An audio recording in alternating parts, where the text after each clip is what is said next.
Harka fuudhee akkam jirtu daawwattoota OMN irraa oduuwwan sa'aatii kanaa kunuuti. Godina Shawaa Aanaa Liiban Cuqqaalatti ilmaan keessatti waraana bilisummaa Oromoo keessa jira jedhamuudhaan namoonni hedduu hidhamuu jiraattonni himanii jiran. Jiraattonni OMN fi yaada isaanii kennan sababa ijoollee keessatti bosona keessa jira jedhuun namoonni dhibbaan lakkaa'aman magaalaa Adulaalaatti hidhamanii jiru jedhan. Haadholii fi abbootiin qabata ijoollee keessatti bosona jira jedhuun hidhaman mana hidhaa keessatti dararaa argaa jiraachuu ibsanii namoonni kun waan beekan akka hin qabne himan. Kana malees namoota qabata ijoollee keessatti waraana keessa jira jedhuun kanneen hidhamanirraa maallaqi aangoota mootummaatiin fudhatamaa jiru. Namni OMN fi yaada kenne tokko nama birrii 50 irraa fuudhanii hiikanii marsaa lammaffaa ammas hidhamee maallaqa gaafatamaa jiru dhaga'ee jedha. Godaantonni Itoophiyaa hedduun karaa seeraan alaatiin Liibiyaa galan harka daddabarsitoota namoota seeraan alaatiin gidiraa argaa jiraachuu himan. Godaantonni yaada isaanii OMN'if kennan daddabarsitoonni namaa seeraan alaa namoota bakkoota garaagaraatti walitti qabanii maatiirraa maallaqa guddaa gaafataa jiru jedhu.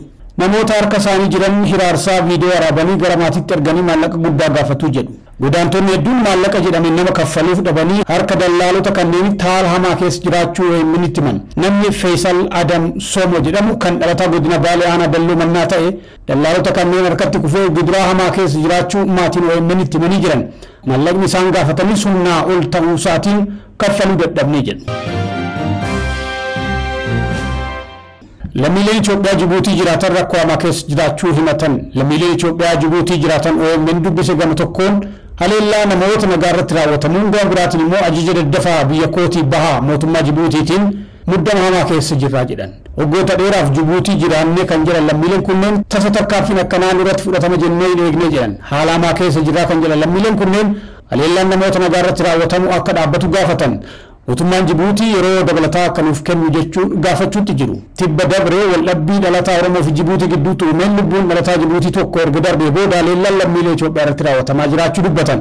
Mootummaan Jibuutiis lammiileen biyya alaa heeyyama jireenya hin qabne turtii ji'a tokko keessatti biyya kana bahuu qabu jechuun labse. Lammiileen Jibuutii ammoo lammiilee biyyoota biroo kan isaan keessa jiraatan irratti haleellaa garaagaraa raawwataa jiru. Mootummaan Jibuutii lammiileen biyya alaa heeyyama jireenyaa malee seeraan ala daangaa isaa keessa jiraatan Ebla sadii hanga caamsaa lamaatti biyya isaa gadhiisanii akka bahan yoo hin taane poolisiidhaan qabee akka deebisu beeksisee ture. Yeroo kenname keessatti fedhaan gara dhufanitti akka deebi'an yoo ta'u baate immoo humna poolisiitiin biyya dhufanitti akka deebi'an godhamu jechuun mootummaan Jibuutii ibsee ture.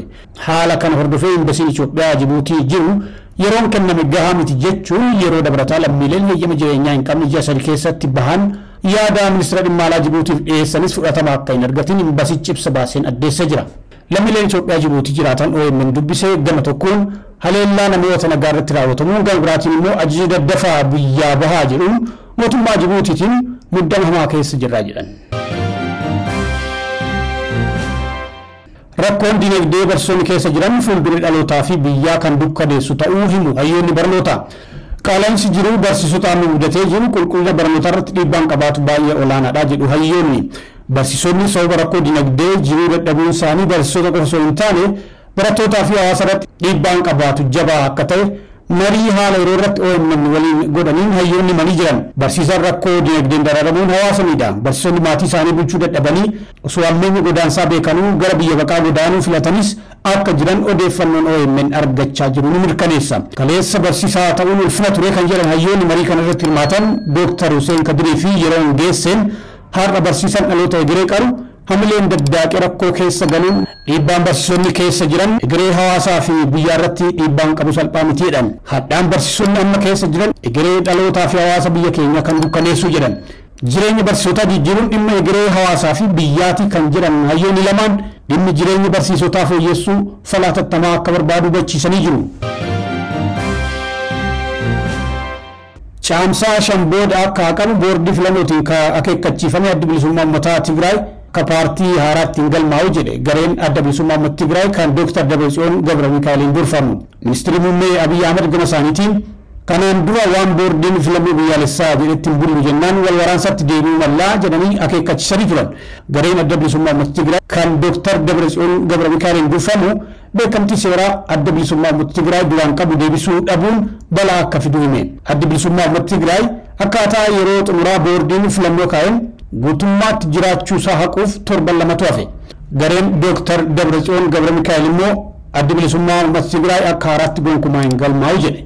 Gareen kun Eritiriyaa waliin hidhata tolfate jedhamuudhaan maddeen nageenyaatiin himama. Pireezidantiin bulchiinsa yeroo Tigraay duraanii Geetaachoo Raddaas warri Asmaraa waliin hidhata tolfate jiraachuu himan. Kana malees gareen kun humnoonni Tigraay hidhannoo akka hiikkanne godhee loltoota 100 lakkaa'aman bajanni mootummaa naannichaaf ergamu akka muramee isaan sooraman taasifamaa jiraachuu obbo Geetaachoo dabalatee qaamoleen garaagaraa naannichaa himanii jiru. Gareen kun humnoota naannoo Amaaraa waliin hidhata tolfatee maqaa gurmuu humnoota siyaasaa kaaba Itoophiyaa jedhu mootummaa giddu galeessaa kuffisuuf akeeka qabaa jedhu keessa beektonni. Mootummaan Abiy Ahmed immoo loltoota 100 lakkaa'aman mooraawwan leenjii garaagaraatti leenjisaa ture tibba darbe wal duraa duubaan eebbisee jira. Ammas leenjitoota 100 gara mooraa leenjii waraanaa galchaa akka jiru odeeffannoon OMN argate ni mul'isa. Lammiilee Itoophiyaa dabalatee baqattoota Afrikaa 68 ta'an mooraa tursiisa baqattootaa kaaba lixa Yemenitti argamu keessatti haleellaa qilleensaatiin dhumanii jiran 47 kan ta'an immoo madaa'an. Waraanni Ameerikaa haleellaa qilleensaa magaalaa guddoo Yemen Sanaa dabalatee bakkeewwan garaagaraatti raawwateen namoota hedduun dhumanii jiran kun madaa'anii jiran. Mooraan baqattootaa Kassaadaa jedhamu erga haleellaa qilleensaa Ameerikaatiin barbadaa'ee booda reeffi namoota hedduu gamoo diddiigame jala argamuu gabaafamee jira. Mooraa tursiisa baqattootaa Saadaa jedhamu irratti haleellaan raawwate namoota 68 ajjeese. Baqattoonni 47 immoo madaa'anii jiran. Mooraan baqattootaa kun namoota 100 ol kan of keessaa qabu yoo ta'u baay'een isaanii baqattoota Itoophiyaa fi biyyoota Afrikaa kanneen biroo irraa akka ta'an gabaafamee jira. Baqattoonni kunneen Yemen keessa dabruun gara Saawud Arabiyaa hojii barbaacha deemaa turan. Hidhattoonni Huutii godaantota kanneen dabarsuu hidhuudhaan maallaqa irraa guuru. Miidiyaan hidhattoota Huutii Al-Misraatiiv akka gabaasetti haleellaa kanaan namoonni 8 naannoo magaalaa Sanaattis ajjeefamanii jiru. Ajajji giddugaleessaa US kan baa giddugaleessaatti opereeshinii haleellaa raawwatu haleellaa kan ilaalchisee odeeffannoo guutuu kennuurraa of qusate.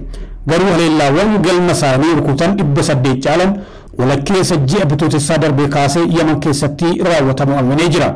Hanga ammaatti haleellaawwan kanneen namoonni 250 caalan dhumanii jiru jedhee jira. Pireezidantiin Raashiyaa Vladimir Putin qofaatti Raashiyaan guyyoota 3 jechuunis caamsaa 8 hanga 10 yaadannoo injifannoo waraana addunyaa lammaffaa sababeeffachuudhaan dhukaasa akka dhaabdu labsan. Putin wiixata har'aatti labsii kana kan baasan. Putin tarkaanfii dhukaasa dhaabuu eegalamu kana kan labsan ayyaana caamsaa 9 injifatamuu naazii Jarmanii irratti gonfatame ayyaaneffatamu sababeeffachuun akka ta'e ibsan. Ukraine waan kana irratti hanga ammaa homaa hin jenne haa ta'u malee yaada dhukaasa guyyoota 30 dhaabuu pireezidantiin Ameerikaa Doonaald Tiraamp dhiyeessan fudhachuuf tole jettee turte. Kremlin gama isheetiin Ukraine fakkeenyummaa kana hordofuu qabdi jetti. Tarii Ukraine tarkaanfii dhukaasa dhaabuu keenya kana kan sarbitu taanaan humni waraana Raashiyaa deebii gahaa fi si'ataa kennaa jettee jirti Raashiyaan. Daawwattoota oduuwwan OMN kasaatii kanaa kanneen turanii waan daawwattaniif galatooma.